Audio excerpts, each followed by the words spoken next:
Good morning. Today's story is Back to the Future. And it's based on the movie written by Robert Zemeckis and Bob Gale. So if you haven't seen it, you should go watch it. And it's illustrated by Kim Smith. So here we go. It has really cool graphics in it, so I think you're gonna enjoy. So here they show a bunch of clocks.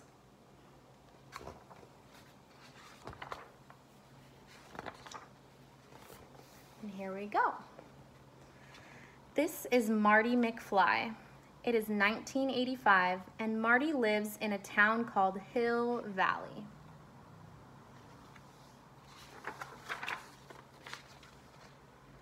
Hill Valley is a friendly town with a courthouse that's famous because of its broken clock. The clock stopped 30 years ago after it was struck by lightning. Today, the people of Hill Valley want to make sure the clock is preserved, which means saved, even though it's broken. So the news article says, "Save the clock tower." And the clock stopped at 10:04 on November 12th, 1955.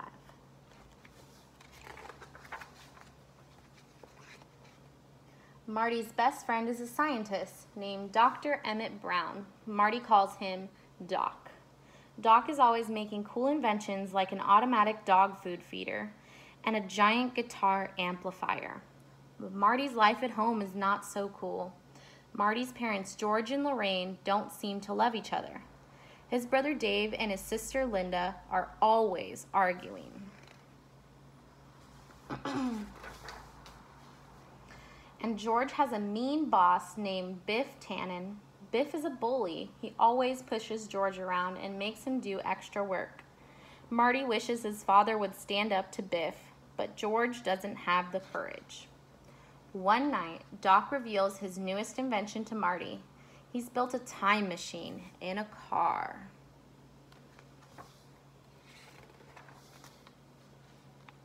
The way I see it, Doc explains, if you're going to build a time machine into a car, why not do it with some style?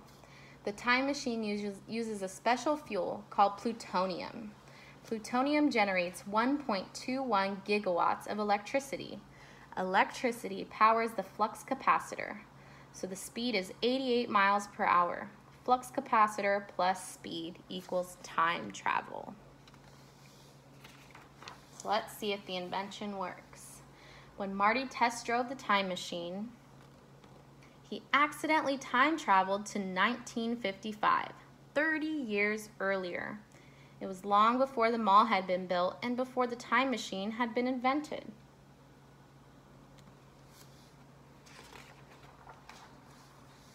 Marty knew he had to get home, so he hid the time machine and went to search for young Doc Brown. Hopefully the time machine's inventor could help him get back to the future. Marty discovered that Hill Valley looked very different in 1955. The cars looked different, the clothes looked different, but the clock was working fine because it was still 1 week before the lightning bolt would strike it. Before Marty could find young Doc Brown, he found his parents at a soda shop. In 1955, George and Lorraine, which are his parents, were teenagers, just like Marty. And that bully Biff was still pushing poor George around and making him do his homework. Marty defended George and accidentally interfered with his parents' romance. Now Lorraine liked Marty because he stood up to Biff. This was a problem. If George and Lorraine didn't fall in love and marry, how could they ever have kids? Which means, how could they ever have Marty? Marty looked at a photo of himself with his brother and sister. Dave and Linda were starting to disappear, as if they'd never been born. So I'll hold it really close. They're like starting to kind of blur out. Marty located the house of young Doc Brown and introduced himself. "My name is Marty and I'm from the future. I came here in a time machine that you invented, and now I need 1.21 gigawatts of electricity to get back to the year 1985. Doc didn't believe him.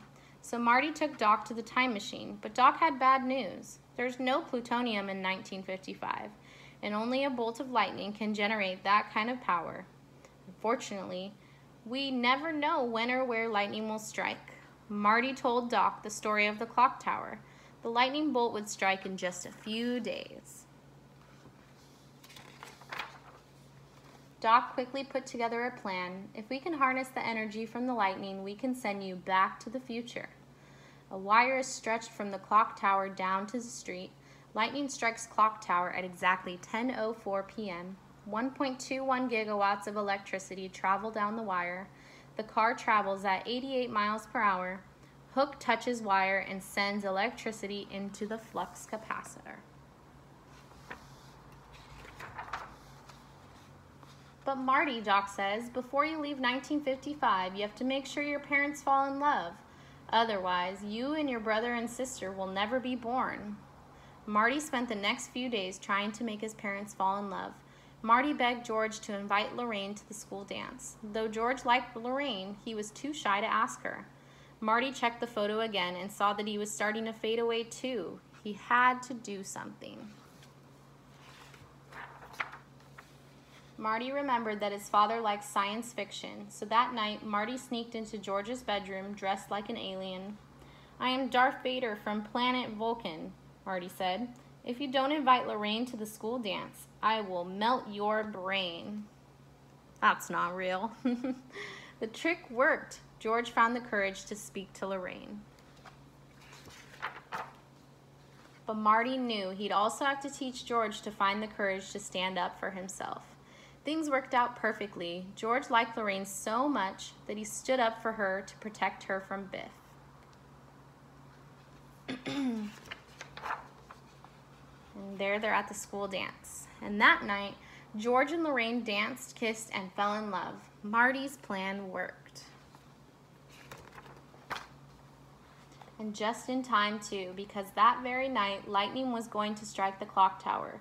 Doc put his plan in motion. He attached a giant wire to the clock, while Marty raced down the street, speeding up to 88 miles per hour. But then a tree fell on the wire, snapping it. Great Scott! Doc raced down to fix the cable before the clock struck 10:04. Doc connected the cables just as Marty drove under them, and lightning struck the clock tower. So some really cool graphics. Kind of looks like a comic book. The electricity powered the flux capacitor, and the time machine returned to 1985. Marty was safe in his own time.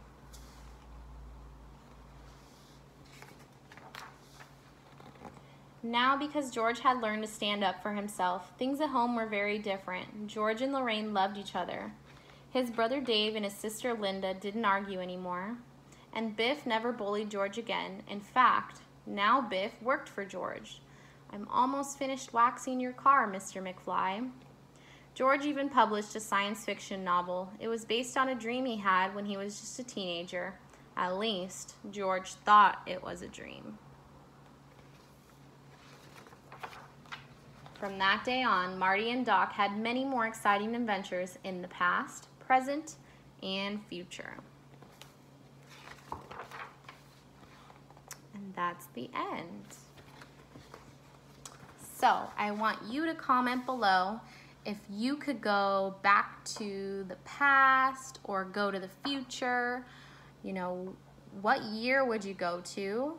What would you do and why? So for example, I would go back in the past to when the dinosaurs were here on Earth, because I think that would just be really cool to see when they were here on Earth and what it was like during that time. Let's go ahead and comment what you would like to do below. Goodbye, see you next time.